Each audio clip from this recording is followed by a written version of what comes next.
अस्सलामुअलैकुम वरहमतुल्लाहि वबरकातुहू। नाज़रीन, उम्मीद करता हूँ आप सब खैरियत आफियत के साथ होंगे। आइए इंशाअल्लाह अज़्ज़वजल आज की इस वीडियो में उर्दू की चौथी किताब का पार्ट नंबर 32, ठीक है, इंशाअल्लाह अज़्ज़वजल पढ़ेंगे। और चूँकि पार्ट नंबर 32 इसका थोड़ा कुछ ताल्लुक़ जो है वो पार्ट नंबर 31 और 32 से, चूँकि 31 और 32 में बहुत ही बेहतरीन वाक़या सुल्तान महमूद गाज़ी रहमतुल्लाहि तआला अलैह का गुज़रा, जो कि बादशाह थे और सुल्तान थे। और इन्हीं में से चंद वो हज़रात थे जिनका ज़िक्र इस सबक में आएगा, जिसका जैसे देखिए टाइटल नेम और जो लेसन नेम है वो क्या है, शाहाने हिंद। शाह माने बादशाह होता है, ठीक है। शाह गुजरात, गुजरात का बादशाह, शाह यानी बादशाह होता है। और शाहान ये शाह की जमा है, ज़्यादा हो तो शाहाने हिंद। हिंद यानी हिंदुस्तान, इंडिया के बादशाह, है ना, हिंदुस्तान के बादशाह यहाँ पर बात होगी। तो ये पैराग्राफ में शुरू करते हैं सबक को इस पैराग्राफ से। बिस्मिल्लाहिर्रहमानिर्रहीम। हज़रत सुल्तान महमूद गज़नवी अलैहि रहमा के इंतकाल के बाद, इंतकाल यानी डेथ के बाद, है ना, मर जाने के बाद, ठीक है, आपके जानशीन यानी आपने जिसको मुकर्रर किया था बादशाहत के लिए, सल्तनत के लिए, ठीक है, जिनको तख्त नशीन बनाया था, तो आपके जानशीन आपस में एक दूसरे से लड़ते रहे, जिसके बाइस गज़नवी सल्तनत रोज़ बरोज़, रोज़ यानी दिन, ठीक है, दिन ब दिन कहते हैं ना, दिन ब दिन, इस तरह उर्दू में रोज़ बरोज़ बेजान होती गई।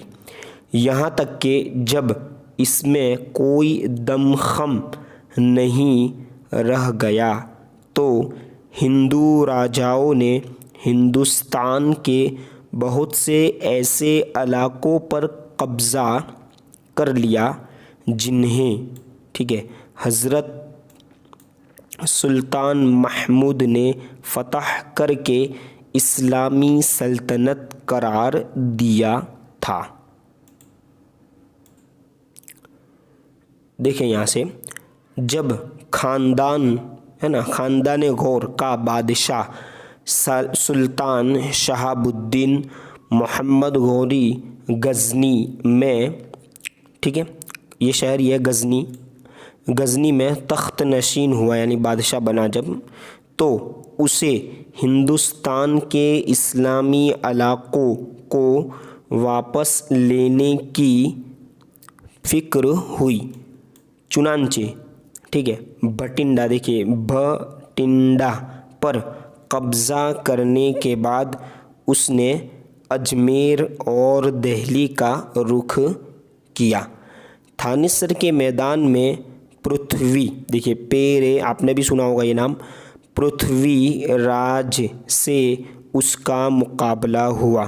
पृथ्वी राज शिकस्त खाकर यानी हार गया, शिकस्त खाकर गिरफ्तार हुआ यानी कैद हो गया, फिर कत्ल किया गया और सुल्तान मोहम्मद गौरी का दिल्ली और, ठीक है, दिल्ली और अजमेर पर कौन सी हिजरी में 588 यानी 588 हिजरी मुताबिक, यानी इंग्लिश तारीख कौन सी थी, ईस्वी 1192 ईस्वी में कब्ज़ा हो गया।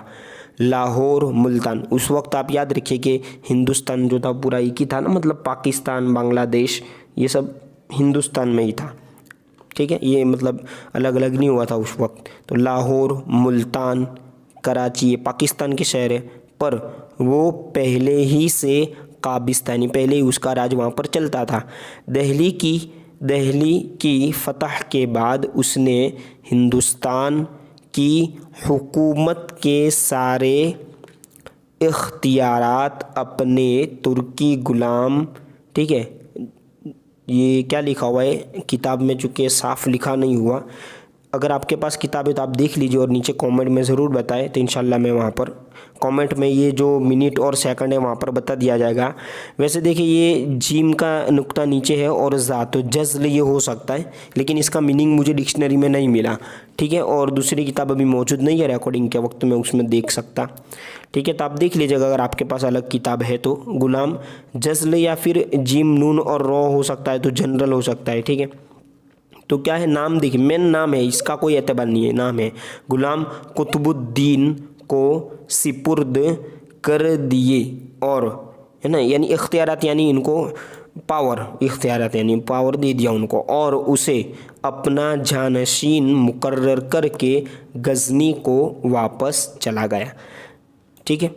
मोहम्मद गोरी के इंतकाल के बाद बाअसर मुसलमानों ने कुतुबुद्दीन ऐबक, ठीक है, अलिफ के नीचे ज़ेर और बा पर ज़बर, ऐबक को हिजरी 603 मुताबिक, यानी ईस्वी कौन सी, 1206 ईस्वी, हमज़ा ये ईस्वी है ना, ईस्वी सन कहता है ना इंग्लिश तारीख, तो ईस्वी का ये शॉर्ट लेटर ईस्वी, हमज़ा यानी ईस्वी, ठीक है, में हिंदुस्तान का बादशाह मुंतखब किया।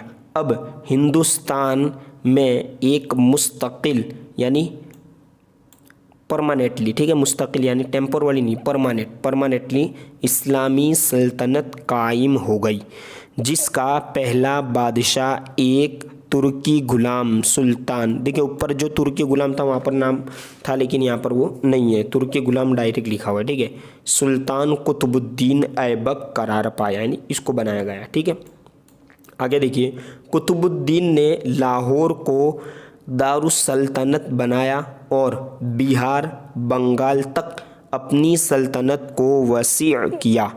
4 साल हुकूमत करने के बाद हिजरी 607 में उसका इंतकाल हो गया।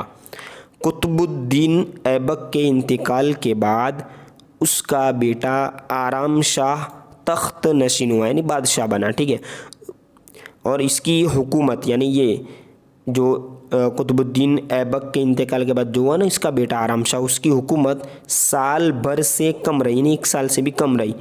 फिर हिजरी 608 मुताबिक 1211 ईस्वी में हज़रत सुल्तान शमसुद्दीन अल्तमिश, ठीक है, अल्तमिश दिल्ली में तख्त नशीन हुए। ये सुल्तान कुतुबुद्दीन के दामाद थे। उन्होंने लाहौर के बजाय दिल्ली को राजधानी करार दिया और बिहार व बंगाल को दोबारा फतह किया। ओडिशा, ठीक है, देखिए ऐसे अड़ीसा लिखा है, हम क्या बोलते हैं, ओडिशा बोलते हैं ना, अड़ीसा पर कब्ज़ा करके उसे दिल्ली हुकूमत का एक सूबा करार दिया। जिला है ना, सूबा यानी। हिंदुस्तान की ये मुस्लिम हुकूमत तकरीबन 650 साल तक कायम रही। देखिए हिस्ट्री की बात है। इस दरमियान में मुख्तलिफ़ ख़ानदानों के बादशाह तख्त नशीन होते रहे, जिनमें बाज़ मशहूर बादशाह ये हैं। आइए लास्ट पैराग्राफ में इनके नाम भी पढ़ लेते हैं।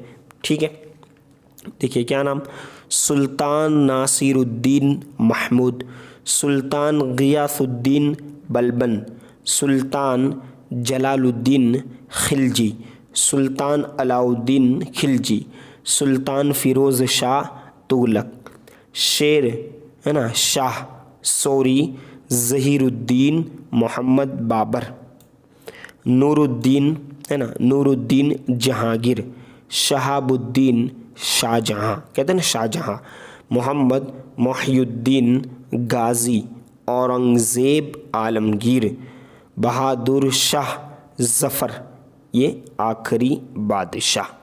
अब इंशाअल्लाह अज़्ज़ व जल पार्ट नंबर 33 इस पैराग्राफ से पढ़ेंगे।